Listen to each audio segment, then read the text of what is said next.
Well, good morning.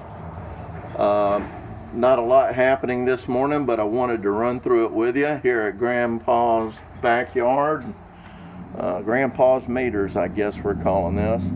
I tried Grandpa's backyard, but that was too sophisticated. Someone already had taken it. Last night was the very first night that I left these tomatoes out in the weather, and I gotta tell you, I worried about them. To the fact that I woke up about 1 o'clock and came out here to make sure they were okay.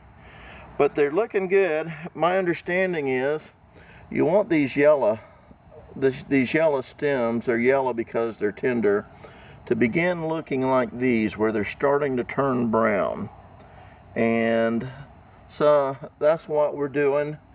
And again, I think the beginning of the week, maybe I may push it back to the middle of the week. I want to give them as much chances to succeed as possible. But anyway, that's what's going on with the girls. So be praying that they grow up big and strong and make a lot of babies, because I'm looking for 400 tomatoes this year. Just to take you around and show you what's going on.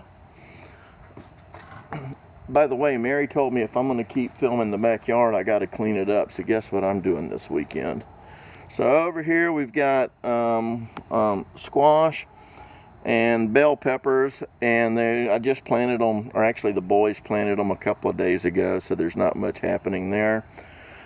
Yes, I know I could have cleaned that dirt up, and I could have leveled it off a little bit more, but the boys were here and they wanted to plant seeds, so you know, if I have to, I've got more seeds, I can replant them, and the boys will never know.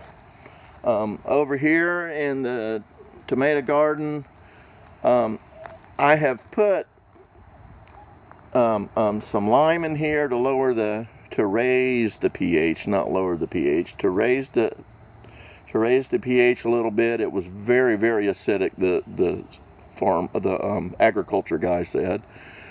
So I did that, and then I put some tomato food in there, and it's been about a week and a half.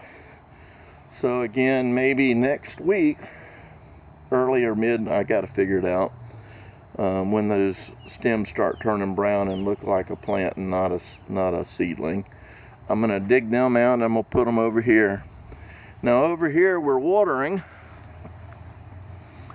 and once again, I haven't put anything over here. I'm going to put some Brussels sprouts over here, and I want it to warm up a little bit before I do.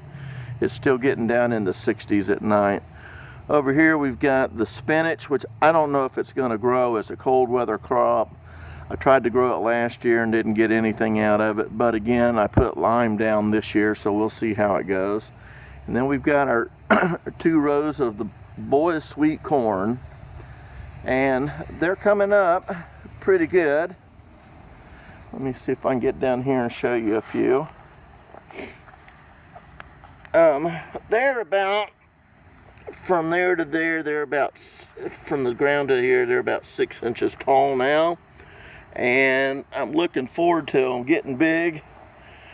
Really what I want the fruit off of them, obviously, or the vegetables off of them, but really what I want them to grow up big and strong and look real impressive, so that the boys will have grown some corn. And that's what's going on. Now, interestingly, over here against the house and up against the fence, we discovered last year that we have blackberries growing wild. You got to understand, this house was empty for a lot of years. For 8 or 9 years, this house was empty, and the guy came by and he'd mow the grass, kinda, sorta. Literally, I tore up a brand new lawnmower mowing this backyard when I first moved in. So, but I saved these blackberries, and they're starting to flower. You can see some flowers here, see some here. I did have to cut them away from the back of the air conditioner unit, but you see them flowering here. And literally what I'm going to do is I'm going to try to let them grow around the bay window and try to grow them all the way up to the corner of the house here. And then we'll have blackberries. I've got a mulberry tree over there that it doesn't look like it's going to make it.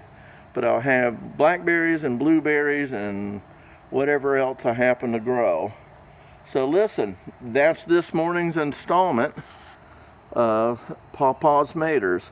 If you would, please look down here and like and subscribe and share if you find any of this interesting. I'm excited.